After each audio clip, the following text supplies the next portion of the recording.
Donald Trump's election is certain to change America's national security policies around the world. Last week in the Washington Post, former CIA and National Security Director General Michael Hayden strongly criticized Trump for admiring Russian President Vladimir Putin. General Hayden joins us now. Good morning.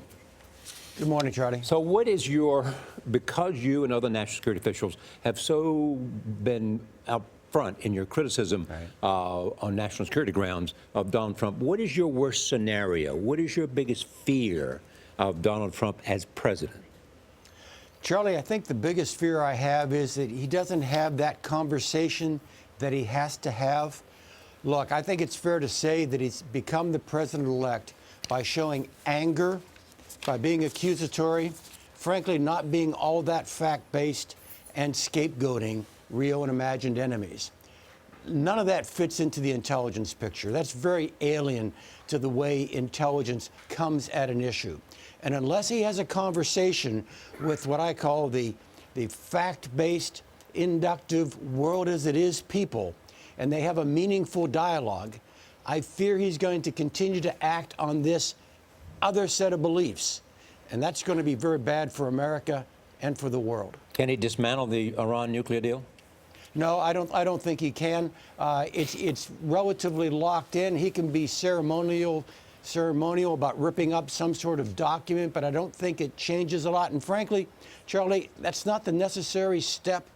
The immediate impact of the deal with regard to the nuclear program are okay.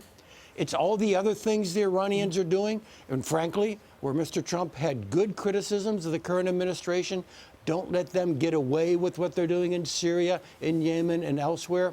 And then worry about the nuclear deal in the out years when its current provisions, such as they are, begin to age off. Russian leadership seems to be celebrating a Trump victory today, General Hayden. Vladimir Putin has already sent a letter of congratulations. Anything concern you about that? Sure. Look, I mean, when pressed, Mr. Trump says, wouldn't it be good if we had good relations with the Russians? Of course it would be.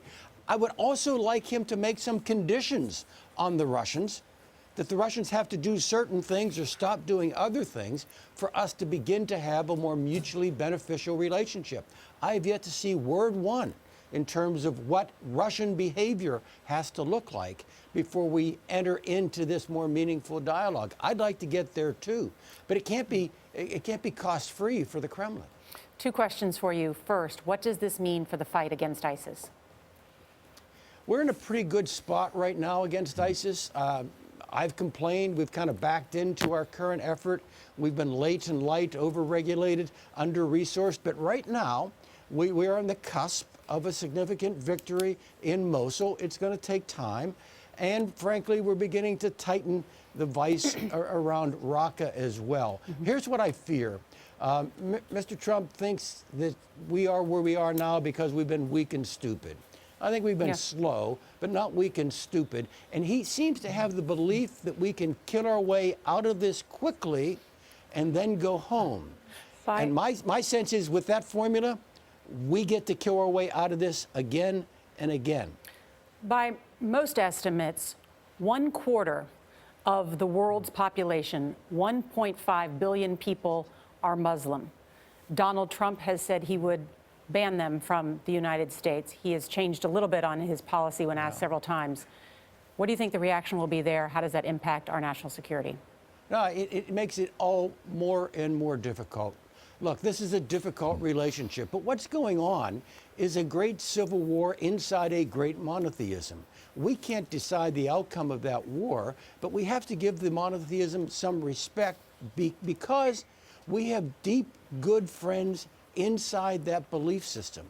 And to take this blanket accusation, they all hate us, and now impose this restriction on all believers of that great faith, that sets us back. That actually, you know, the ISIS narrative, the Al-Qaeda narrative, is there is an undying enmity between Islam and the West. All right, General Hayden, thank you so much for your time.